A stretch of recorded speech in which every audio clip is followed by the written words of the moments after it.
میرا رب مجھے جنت عطا کرتا ہے تو پھر میں اس کے اوپر صبر کرتی ہوں۔ ہاں اتنا ضرور ہے کہ آپ میرے لیے دعا کر دیجئے، جب مجھے دورہ ہو میں گر جاؤں تو میرا پردہ نہ کھلے۔ اللہ اکبر۔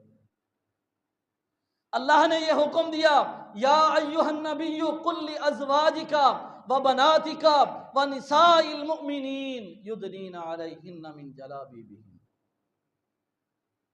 آج ہمارے بھی خواتین ہیں، پردے کا حکم اللہ نے دیا نا، کہا کہ اے نبی، یا ایھا النبی قل لازواجک، اپنی بیویوں سے کہہ دیجئے، وبناتک، اپنی بیٹیوں سے کہہ دیجئے، ونساء المؤمنین، اور مومنات جو ہیں، عورتیں جو ہیں ان سے بھی کہہ دیجئے کیا کریں، یدنین علیہن من جلابیبہن، پردے کا خیال رکھیں۔ اللہ اکبر۔ صحابیات اس قدر پردہ کرتی ہیں، چادریں اس قدر اوپر لیتی ہیں، اتنی بڑی چادریں جو نیچے لٹکتی ہیں اور زمین کے اوپر جو ہے گھسیٹتی ہیں، وہ پیچھے سے لٹتی ہوئی زمین کے اوپر لگتی ہوئی آتی ہیں۔ کہتی ہیں صحابیات، ایک دن مسئلہ پوچھے، اللہ کے رسول راستے کے اندر گندا پانی آ جاتا ہے، ہم اپنی چادروں کو ذرا اوپر اٹھا لیں۔ رسول اللہ صلی اللہ علیہ وسلم کیا فرماتے ہیں؟ فرمایا کہ اگر گندا پانی آتا ہے تو اس کے بعد خشک مٹی بھی آ جاتی ہے، وہ اس کو پاک کر دیتی ہے، چادر اوپر نہیں اٹھانی۔ صحابیات نے یہ نہیں کہا اللہ کے رسول اجازت دے دیجئے تھوڑا سا برقع اپنی چادر اوپر کر لیں، کہا نہیں، چادر اوپر نہیں کرنی۔ فرمایا کہ اگر گندا پانی آ جاتا ہے تو آگے خشک مٹی آ جاتی ہے۔ اللہ اکبر۔ یہ صحابیہ یہ بھی کہہ رہی اللہ کے رسول دعا کر دیجئے، جب میں بیمار ہوں، میں گر جاؤں، مجھے دورہ ہو تو میرا پردہ جو ہے وہ نہ کھلے۔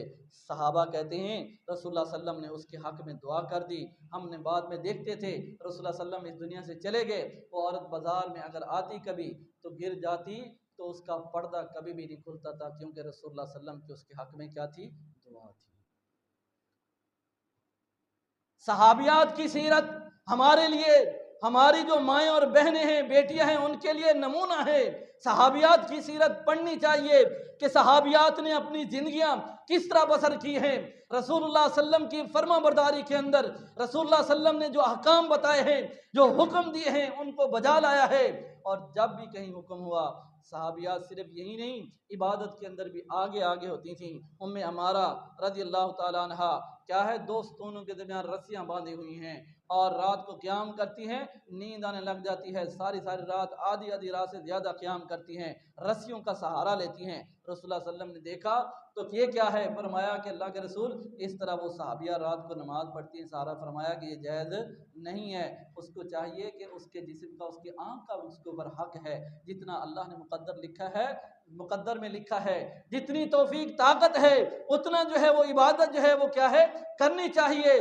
فاطمہ رضی اللہ تعالیٰ عنہ کی سیرت ہمارے سامنے، عائشہ رضی اللہ تعالیٰ عنہ کی سیرت ہمارے سامنے۔ اگر اللہ کے راستے کے اندر خرچ کرنا ہے، وہ بھی عبادات کے حوالے سے بھی اور قرآن کی تلاوت کے حوالے سے بھی، ذکر و اذکار کے حوالے سے بھی، ہر اعمال کے حوالے سے یہ صحابیات ہماری ماؤں اور بہنوں کے لیے نمونہ ہیں۔ اللہ نے عزت دی ہے، جس طرح مردوں کو مقام اور مرتبہ اور عزت دی ہے، اسی طرح عورت کو بھی مرتبہ اور مقام اللہ نے دیا ہے۔ رسول اللہ صلی اللہ علیہ وسلم فرماتے ہیں عورت اگر 5 کام کر لے، فرمایا کہ اللہ تبارک و تعالیٰ اس کے لیے جنت کے 8 دروازے جو ہے وہ کیا کرتے ہیں؟ کھول دیتے ہیں۔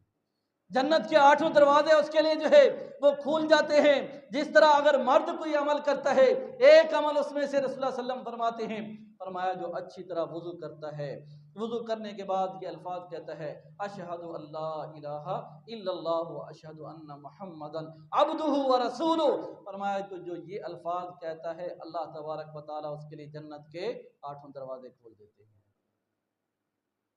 چھوٹا سا عمل ہے، لیکن وضو کر کے، وضو ویسے کرنا ہے جو رسول اللہ صلی اللہ علیہ وسلم کی سنت ہے، طریقہ ہے، فرمایا اس طرح وضو کرتا ہے، پھر یہ دعا پڑھتا ہے، اللہ تبارک و تعالیٰ اس کے لیے جنت کے 8 دروازے کھول دیتے ہیں۔ اس لیے میرے بھائیوں، ہمیں چاہیے کہ ہماری مائیں اور بہنیں جو ہیں، بیٹیاں جو ہیں، وہ سیرت، صحابیات کی سیرت کا مطالعہ کریں اور ان کے مطابق اپنی زندگی کو بسر کریں۔